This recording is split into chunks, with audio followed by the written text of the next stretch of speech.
Hello, आज चाहिँ फागुनको 30 गते हाम्रोमा आज लास्ट ब्राइडल बुकिङ रहेको थियो प्लस यो वर्षकै लास्ट ब्राइडल बुकिङ रहेको थियो।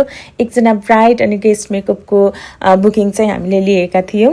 अपोइन्टमेन्ट चाहिँ हाम्रो 5 बजेको थियो। हामी चाहिँ फटाफट स्टुडियो पुगेर सबैजना मिलेर नास्ता पानी गऱ्यौँ। अब ग्यास्ट्रिकको प्रब्लम हुन्छ, कति छिटो उठेर काम गर्नुपर्ने हुन्छ, त्यो कारणले गर्दाखेरि पेट पूजा चाहिँ हामीले पहिल्यै गरिसक्छौँ। ब्राइड त्यहाँ हुनुहुन्छ हाम्रो सबले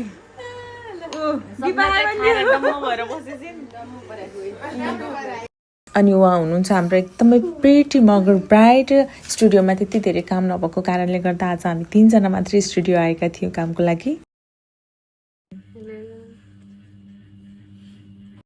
अब ऊ चाहिँ मेरो स्टाफ हो, मलाई एकदमै साथ दिने अनि धेरै काम गर्ने। अनि अब आजको काम सकेर ऊ चाहिँ कसको बिहेमा जाँदैछ अरे? आजकै ब्राइडको बिहेमा जाँदैछु। मेरो साथी पनि हो, बहिनी पनि हुन् अनि उनको बिहेमा जाँदैछन्। हामी चाहिँ दिदीले मलाई मेकअप गरिदिएको फर्स्ट टाइम हो कि सेकेन्ड टाइम हो? फर्स्ट टाइमै हो। सिकाउँदाखेरि उछुन भएको थियो मेरो फेसमा, त्यसपछि आज होइन म चाहिँ कमैको के मेरो स्टाफ अनि मेरो के अरे यहाँ मलाई हेल्प गर्ने बहिनीहरूको चाहिँ कमै मेकअप गर्छु किनभने म त्यति रिक्वेस्ट गरी भनेर छु। तर सन्चो पनि छैन नि त दिदीलाई, मलाई सन्चो नभए राखिदिनको लागि भए पनि मेकअप गरिदिनु।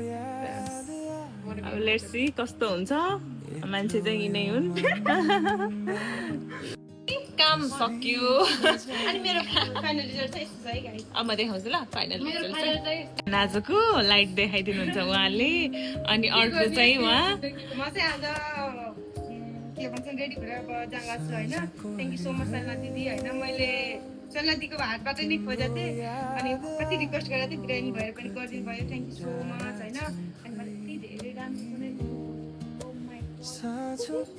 अब 1 वर्षसम्म यिनले मेरो हातको मेकअप खोज्दै थिए। अब अर्को यो लास्ट होइन यो लास्ट फेरि खोज्छु नि त।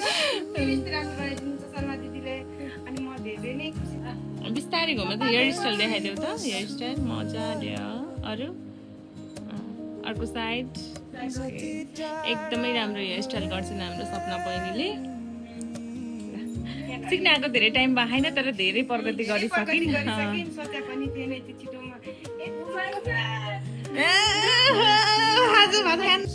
हाम्रो काम चाहिँ सक्यो अनि स्टुडियोको हालत चाहिँ यस्तो छ। बहिनी थाकेर त्यस्तो छ बिचरा, यस्तो छ अवस्था हाम्रो। अब यो सब मिलाएर हामी घर जान्छौँ।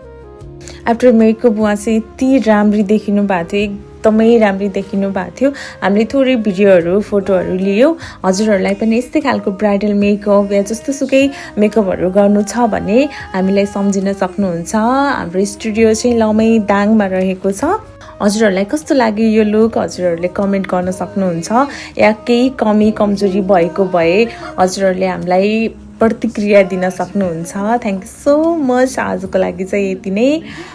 भोलिदेखि चाहिँ चैत महिना सुरु हुँदैछ। चैत महिनाभरि चाहिँ खासै ब्राइडल कामहरू हुँदैन। अब 1 महिनापछि वैशाखदेखि चाहिँ हाम्रो फेरि ब्राइडल कामहरू चाहिँ सुरु हुन्छ। त्यो बेला अझ बेटर कामहरू गर्न पाइयोस्। Thank you for watching. By.